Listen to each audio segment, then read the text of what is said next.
CAA কার্যকর হওয়ার পর দেশ জুড়ে তোলপাড় শুরু হয়েছে। মামলা গড়িয়েছে সুপ্রিম কোর্টের দোরগোড়ায়। বরাবরের মতো এবারেও বিরোধিতার সুর একেবারে সপ্তমে চড়ালেন বাংলার মুখ্যমন্ত্রী তথা তৃণমূল সুপ্রিমো মমতা বন্দ্যোপাধ্যায়। হাবড়ার সভা থেকে তিনি বললেন, এর কোনো ভিত্তি নেই, স্বচ্ছতা নেই, ভোটের আগে যুদ্ধ যুদ্ধ খেলা। 19-এর আগে অসমে এরকম করেছিল, 14 লক্ষ মানুষকে এনআরসির আওতায় আনে। এটা বেআইনি খেলা, এটা বিজেপির লুডু খেলার ছক্কা। ভাবছে মারলাম ছক্কা, কিন্তু পড়ছে আসলে পুট।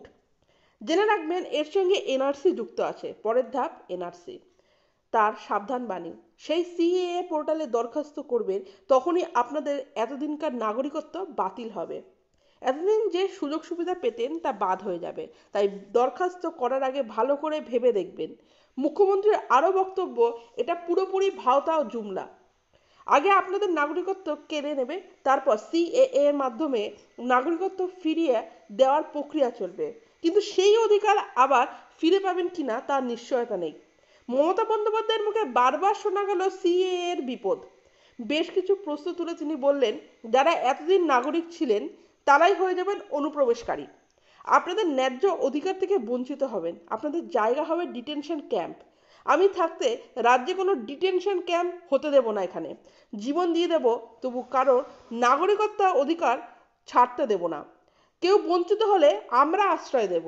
এই আইন কার্যকর করার কোনো পদ্ধতি বিজ্ঞপ্তিতে বলা নেই। আমি বলি, এই আইন অসাংবিধানিক এবং বিভেদকামী। নইলে কেন 3 প্রতিবেশী রাজ্যে শুধু হিন্দুদের আশ্রয় দেওয়ার কথা বলা হচ্ছে? বঙ্গবাসীকে আশ্বস্ত করে মমতার আরও বার্তা, আপনাদের ভয় পাওয়ার দরকার নেই। আপনারা বহাল তবিয়তে বাংলায় থাকুন, কারোর কিচ্ছু হবে না। কারোর কিছু হলে আপনাদের আশ্রয় দেব। আইনটা সরিয়ে ফেলুন। আগামী দিনে সাবধানে থাকতে হবে।